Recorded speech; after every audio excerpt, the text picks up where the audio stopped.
So I've decided to do something different. Instead of making another generic Elden Ring video, I'm going to try my hand at my very first game review.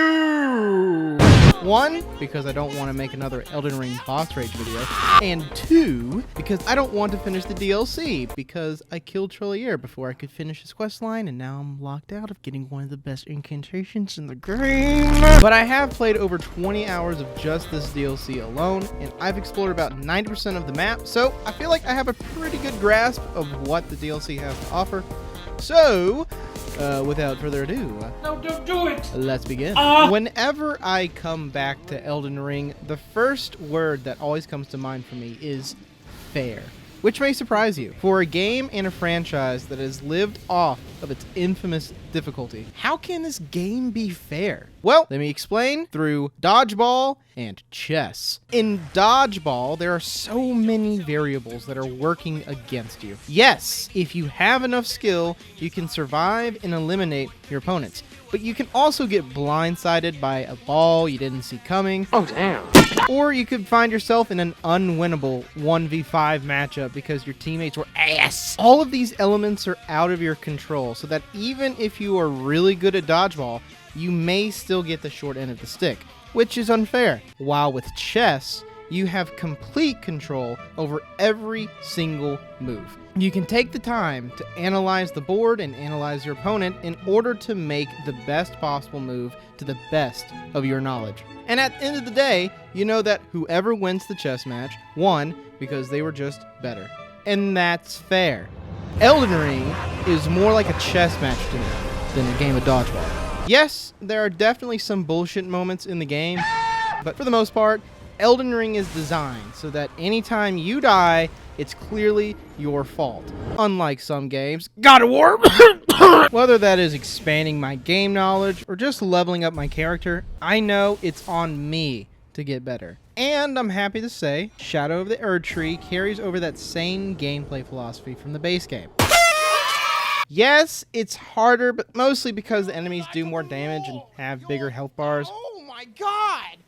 They do so much damage! Once you get adjusted to the new enemy attacks, or just level up your character more, you can continue doing what you have been doing. The game knowledge that you've built up for 100+ hours still works. But Shadow of the Erdtree isn't just a normal DLC. It is a truly fresh experience that feels more like playing a sequel than playing an expansion. Pretty much every enemy is completely new and revamped for the Shadow Realm, and not only are there tons of new weapons and armors to find and use, there are entirely new weapon types and spell/incantation types that can completely change your build.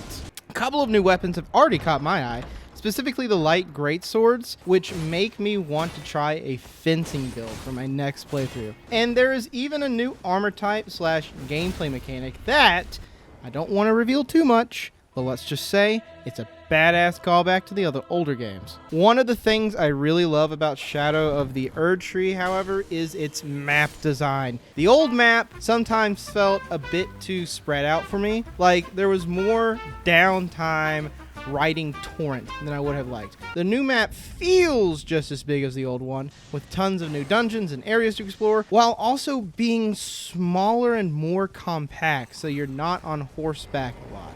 I honestly barely used torrent when exploring the Shadow Realm, which was a nice change of pace. But this can't be all sunshine and rainbows. And there is one aspect of this DLC that left me a little disappointed. Now, don't hate me for this, but I'm not a big fan of FromSoft stories. Now, I love the lore, don't get me wrong. The way they make you, the player, have to find the story through weapon descriptions and snippets of dialogue is truly innovative, but I consider lore and story separate things. Like how you can enjoy watching the Lord of the Rings trilogy without knowing much about the Maiar or who Morgoth is. In Shadow of the Erdtree, Elden Ring, and most FromSoft games in general, in order to enjoy the main story, you kinda have to know the lore. And I think that's clearly by design. It feels like the FromSoft devs want their stories to be as unobtrusive as possible so that players can just focus on playing their games. which is fair. But for a guy who grew up playing narrative-driven games, I just would have liked more cutscenes, more dialogue. Like, none of this is in the game.